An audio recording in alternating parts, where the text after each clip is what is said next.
Alors, je m'appelle Hélène de Hestel, je suis la fondatrice du collectif EDENI qui organise donc des formations à transition écologique et puis je suis co-organisatrice de la campagne On est prêt.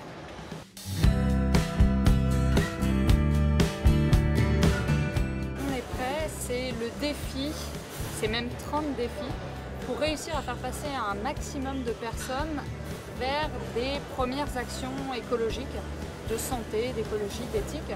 Mais c'est surtout histoire de se dire dans la suite de Il est encore temps, d'autres vidéos, d'autres appels à la mobilisation qu'on peut entendre, de s'adresser à des non-sensibilisés.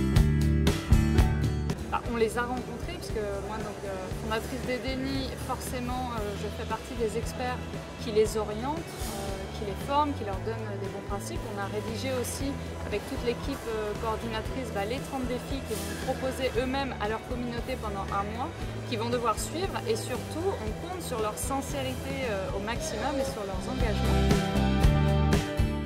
Donc il y a par exemple adopter une gourde en inox par exemple, pour ne plus jamais avoir à prendre des bouteilles d'eau en plastique. Il va y avoir aussi supprimer 1000 mails sur ces boîtes mail par exemple, pour essayer de limiter la pollution numérique, ne plus regarder de vidéos en HD. Il va y avoir aussi mettre un stop pub, écrire au président de la République ou à sa mairie pour pouvoir interpeller aussi les politiques. C'est quelques-uns des 30 défis qui sont proposés. Eh bien, il y a des neuroscientifiques, des sociologues, des philosophes qui se sont penchés sur la question, et tout un chacun, on peut avoir même cette intuition de dire que c'est quelque chose de pas forcément palpable. On ne s'en rend pas compte, on a tous des problématiques au quotidien de se nourrir, de répondre à tel mail, d'aller chercher les enfants à l'école. Et donc le climat, alors que c'est quelque chose qui concerne notre survie, c'est quelque chose de beaucoup plus lointain. Si je vous dis attention, tu vas avoir un accident de voiture dans 30 ans et pour t'y préparer, pour l'éviter, il va falloir que tu fasses ça, on se dit bon je verrai dans 29 ans quoi.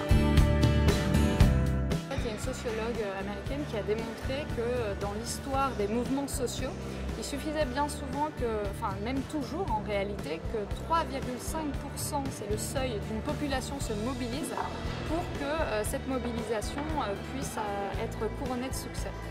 Du coup, on s'est dit, à l'échelle de la France, essayons de faire ça et donc essayons d'étendre ce mouvement non pas seulement aux militants, mais vraiment à tout le monde pour avoir le plus d'impact possible. Alors je ne pense pas que le mouvement doit venir d'en bas, forcément, parce que on ne peut pas nous culpabiliser tout le temps. On n'a pas forcément toutes les cartes en main non plus, et c'est vrai que c'est beaucoup plus simple quand légalement il y a quelque chose qui arrive et qui va imposer la même chose à toute la société, par exemple une restriction de vitesse, j'en sais rien. On a beau nous dire « Oh mais c'est moins dangereux pour toi et pour les autres si tu roules à moins de 150 km/h ». Ah oui, mais tant que j'ai pas la limitation, ça va être compliqué de me restreindre à ça. C'est important de voir qu'on ne se sacrifie pas pour le climat. On ne se dit pas, oh là là, on va vivre comme des ascètes, reculer dans nos montagnes pour être en accord avec nos valeurs. On peut être vraiment très engagé au niveau de la santé, de l'écologie et de l'éthique et vivre en totale joie de revoir ses ambitions et ses frustrations aussi. Mais je pense que le mouvement doit venir et d'en bas et d'en haut et de converger et de surtout y aller avec le plus d'intégrité possible.